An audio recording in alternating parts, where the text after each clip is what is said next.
A very good morning to you and welcome to JoyNews Interactive with me, Mapisa CBD, coming to you live from digital address GA0992539 in Kokomemle, Accra, on DSTV channel 421 and GoTV channel 144 on Facebook, Twitter and Instagram. We're JoyNews on TV.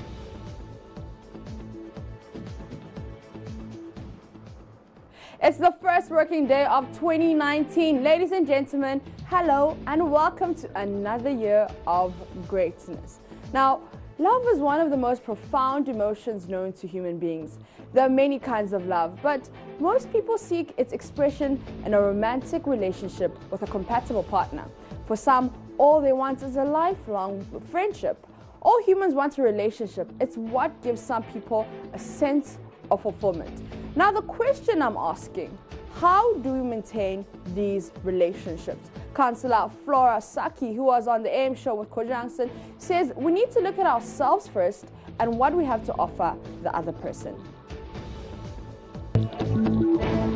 We are thinking about friendship that will end in marriage, or we are courting, or we are married. We look for things about the other person. I want a man who is or who has that, then that. I want a woman who is this, who has that. But we also look at ourselves first. What type of foundation material are you? One of my pastors many years ago in Ghana, you know, people are penalized for using not having roadworthy certificates, but our roads car worthy. So I ask, are you marriage worthy? Before you look at the other person, what about yourself? If you are looking for a good man or a good man to marry, you must also prepare yourself for that person. So who are you as a person? What is your disposition? Are you loving? Can you keep, relationships? There are some people who cannot maintain relationships. They tend to, tread on toes easily, so people avoid them. How do people feel in your presence? Are they encouraged? Are their spirit lifted up? Do they want to crave for your presence? Or when people see you, they dodge. People try to, vamoose, run away because of the way you handle them. So we need to have at least three things: maturity, sensitivity, and sacrifice. Well, when you are entering a relationship you hope to last, you must be mature. A mature person is a selfless person. A mature person says that, well, I'm in a relationship with somebody, another person, or I'm married to another person who is equally important as I am. So it's not like it is what I want, what I think, what I feel. Like somebody says, me, and myself. And the one expert said that if you want to be happy, don't marry. I've heard that one before. Yeah, but if you want to make another person happy, then marry. If you want to please yourself, all the time, then don't go and worry somebody's son or daughter. Keep to yourself. Because in marriage, you realize that you have fused your life, or you are about to fuse your life with somebody who is equally important as you. That person has needs, that person has interests, that person has preferences, choices, and all these things might be taken into consideration. So if you relate to somebody and everything is just you, the relationship won't work. That's you are immature. An immature person is selfish, self-centered, and always thinking of themselves. So if you don't make them happy, they have other people to make them happy, unfortunately. Yeah, so we are all made to, a woman's, actually innate, trait is that she should make a man happy. But it's just that, in this generation, it's like there's that competitive, kind of disposition. If you don't do yours, I won't do. If my husband doesn't love me, I won't respect him. And the man will also say, if she doesn't respect me, I won't love her. But it takes one person to be like a fool.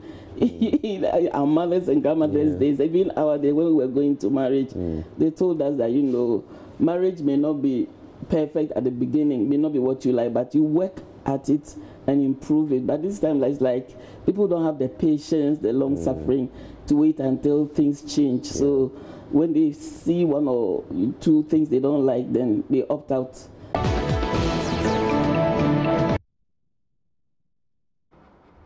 Councillor Flora Saki with Kojo Jackson there on building healthy and maintaining healthy relationships this year. On Facebook, we asked you, how do you intend on building these maintaining these relationships this year.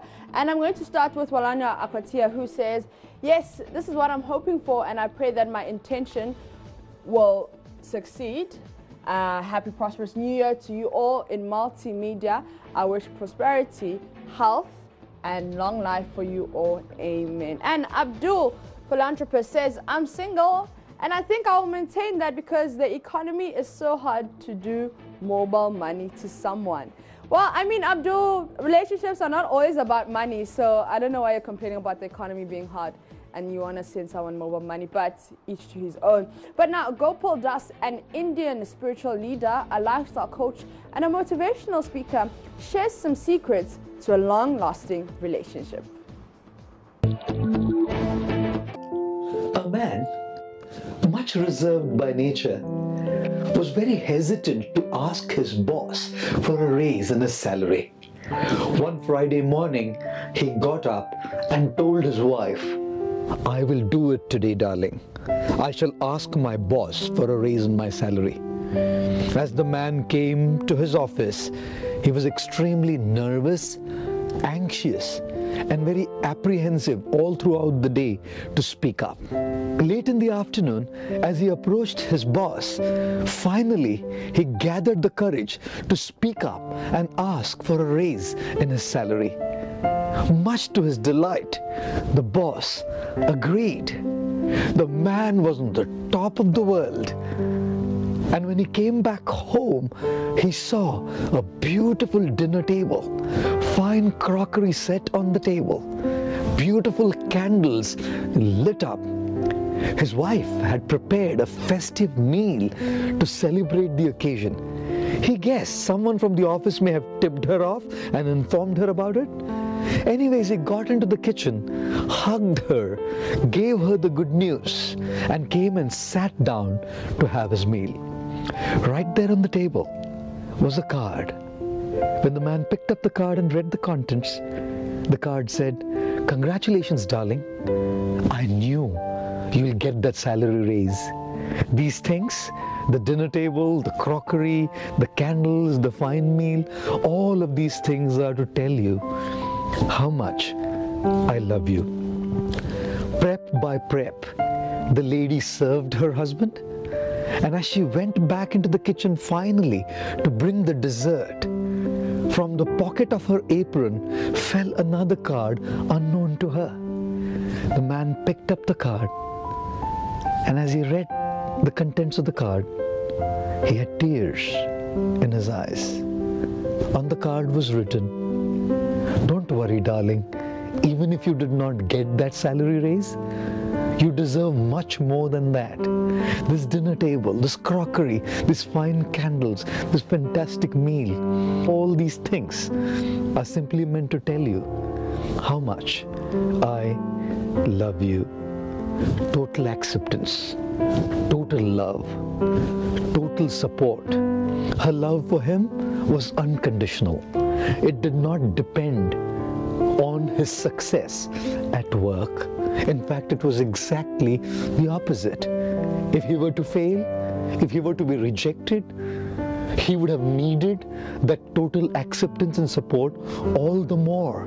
And she would be there by his side to support him, softening the blows, healing his wounds, believing in him, loving him. Even if we were to be rejected by the whole world, if we have one person in our lives who can totally accept us, totally believe in us, totally love us, and totally support us, we can certainly achieve what we want and reach where we want to go. Therefore, surround yourselves with people who believe in you and accept you totally, regardless of your successes or failures. And also be that person for someone, regardless of their successes or their failures. How do you intend to build healthy relationships? Well, it's the first working day for those of you who've been in the holidays. Some of us, we've been here, we've been giving you compelling content. So if it's your first day walking into the office this morning, how does it feel to return to work after the holidays? What did you miss most about work? We asked this question on Facebook, Joy News on TV, also on Joy 99.7 FM page. How does it feel to return to work after the holidays, and what did you miss most about the office? All right, we're going to start with Walanya Katia, who says, it is hard. I have consumed all my money and it has left me with empty pockets. My sister, poverty has assigned me, and how will you not go? What will you consume? I will gradually go to work to avoid starving. And James Troy says, how I wish it's still the 24th so that I enjoy it again. And Kobe says, for the way, 7th January to be holiday. And Esther, she says, I still wish I'm enjoying my holidays. And Papa Anki says, the work fever is yet to catch up everywhere. Make cool. Kaswa Road is my witness. And at Robert K says, I don't even want to go back. And Abdul Philanthropist says, so boring, but you must go to work. Queen Dal is enjoying her sleep and says, me, I'm still sleeping. And Kweku John says he has a hangover. So that's how people are getting back to work. Now let's move on to a letter from Africa and what we should expect from Africa this year. Now we're going to start with the elections, South African and Nigerian elections. But this letter to Africa is from Joseph Warungu of the BBC, who tells us what to look for in 2019 in Africa. So the first one, Nigerian elections. We know now for sure that the giant of Africa is not led by a man from Sudan. And early last month, President Buhari denied rumors spread by his critics that he had died and was replaced by a Sudanese imposter. He says he's the real Buhari and will be asking Nigerians to vote him back in power in February. Now, Mr. Buhari is among several African presidents who will be fighting to remain in power in elections in 2019. Moving on to South African elections, Cyril Ramaphosa, who inherited the political crown from the scandal-hit Jacob Zuma, will lead the governing African National Congress in its bid to extend its 25-year rule. Although few expect the ANC to lose, it may not be an easy fight, as its reputation has been damaged by corruption, high levels of unemployment, and the slow pace of land reform, which is an issue which is bound to raise emotions ahead of elections. But in countries like Zambia and Kenya, government critics fear a nightmare of a different kind, being more and more in debt to China, with signs of Chinese currency yuan visible all around them through the building of infrastructure. And they want to know how exactly and how much is owed and how will the loans be repaid. Some worry that the love affair between Africa and China will have an unhappy ending. Now, this one, my favorite part of 2019. I am so excited.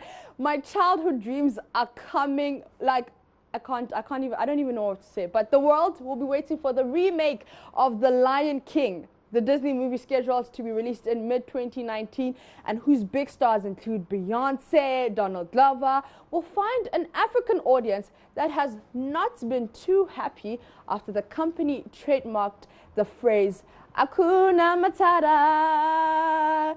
It means no worries. Okay, sorry. I'm very excited about this. In the Swahili language spoken across East Africa. Now, so might Disney trademark Simba, which is also Swahili for lion? We don't know. But it's the circle of life. On that note, I'm going to take a quick breather. When we come back, Spike Nkrumah joins me in studio.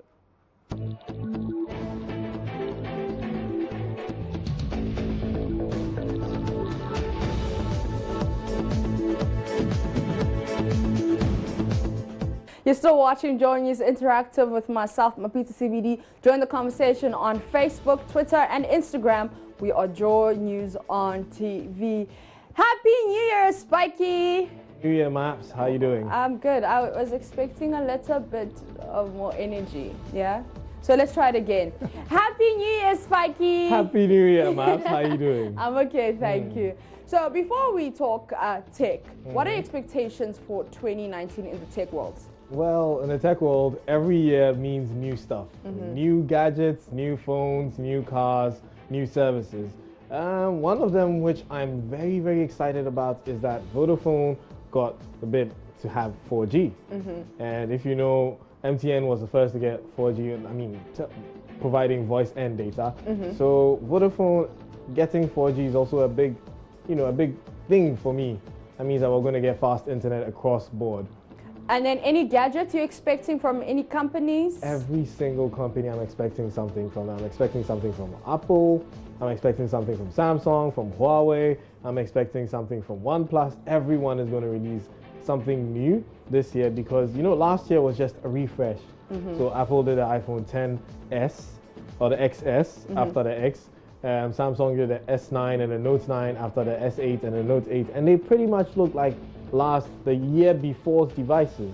So now they're all going to have a refresh. And Samsung is bringing in the foldable phone. That is something I'm actually very excited and waiting to see. All right, then. Spiky, what are we doing today? So, over the holidays, your kids are with you everywhere you go. And there's something about the kids of now, they all understand gadgets. Like, I go to visit my family and then my nephews and nieces are like, Uncle Kobe, can I have your phone? And, there's always a worry of you give them your phone and they may end up pushing, something. They might end up calling someone and running your credit or finishing your data. So there was actually a feature that came in very handy. If you're using an Android phone, it's called screen pinning, where you can actually pin an app to the screen and you can't switch to any other app unless you unlock it again. Okay. If you're using an iPhone, it's called guided access. So you can limit the person's usage to only that screen that you give to them, only certain features they can access. They can't go anywhere else on the phone. All right, okay, so how do we go about that? So, as you can see, that's a typical child who'd be using your phone to do that. So, when you, with Android, you go to your settings, and your security settings, there's actually a feature called screen pinning. You have to turn it on first. Once you turn it on, anytime you scroll, when you go to the options, there's a back button, there's a home button, there's an overview or options button on Android. When you hit on that button, you'll see this little green pin over there if you've enabled screen pinning. Once this pin comes and you hit on that screen pinning, this app will be pinned to the screen. If you're using Android 9, when you go to the overview, you just tap and hold on the app icon and it'll ask you if you want to do the split screen or you want to pin the screen. Select screen pinning and that's it. You're logged to that app. You can't go anywhere else in that app besides that app. All right, so this app is on my phone. I don't need to download it. You're using an iPhone. So with the iPhone, you have to use guided access. Okay. So with guided access, what that does is guided access is actually even more interesting because it allows you more flexibility. You can actually even circle areas on the phone that you do not want the kid or the person you're giving your phone to access. So as you can see over here, you limit the person to only a certain window, eliminating even the options. So say it's a game, and kids don't understand settings in games, and sometimes there's that settings icon. You can actually circle that icon and disable it from actually being accessed by the kid. So the kid can play the game, but they can never ever go to the options. Okay, all right then. So with iPhone, it's guided access. Yes. And then with Android, it's? Screen pinning. Screen pinning. So once you've done this, you might wonder, how do I turn it off? Yeah. So with an Android, you have to press the back button and the overview button. So the home button is usually in the middle. Yes. And the back and the overview buttons are on the sides. So you press on the back button first and hold the overview button. It takes you to the lock screen and allows you to enter your PIN again. And you need to have a PIN on your phone, both Apple and Android, because if you don't, when the person disables your screen pinning or your guided access, they're back in the phone. And trust me, these kids nowadays know how to go by this. Yeah. All right, now, quick question. Can I use it on WhatsApp? So, or is it like certain apps I can only Every single pin. app, you can pin it to the screen. So if you want this person to only access, which I'm wondering, why would you want to do that, Maps? Why would you want a person to have access to only your Okay, so maybe WhatsApp? let's say only access to my pictures. Exactly. Maybe they're going through my library and I just want, because you know how people are, they like people's business, but yeah. So with guided access, the person can only access pictures, but the person will have access to every other picture because they have access to only that app. Okay. So you can go through the albums and back and forth, but you can actually limit a person to only that album you give them by, let's say you open the app and then you enable guided access on an iPhone. Yeah. You can say, okay, you don't want the person to be able to go back. So you circle the back button and disable it. And you circle all the other options and disable them. That Okay. way, the only thing the person can do is access only the pictures that they have access to. They can swipe left, they can swipe right, but they can never go back. Can I receive calls while I've pinned my Yes, app? you can. All right. But you can't make calls because you can't switch to the phone. Another app. But you can because it's your phone. So once you press the home button 3 times, which is on an iPhone, or the power button 3 times, it takes you out of it. But you need to enter your PIN or put your fingerprint or your Face ID, and it disables guided access and gives you access to your phone again. All right. Thank you so much, Spiky. Now, before we leave, what's your New Year's resolution? You know, this is a thing that a lot of people ask me. I don't have a New Year's resolution. I set targets for myself, and when I achieve them, I upgrade my software. Okay, Spiky. So right now I'm on Spiky 3.0. Okay, lovely. So if I achieve my targets, I upgrade to Spiky 3.1, 3.2, maybe 3.5, maybe 4.0. Okay then, thank you so much, Spiky, for that TikTok. See you next week for that. Now, it's been a wonderful edition of JoyNews Interactive with myself, Mapisa CBD. Remember, Hakuna Matata. It means no worries. So take that throughout the day, that Hakuna Matata, it means no worries. Join the conversation on Facebook, Twitter, and Instagram. We're JoyNews on TV.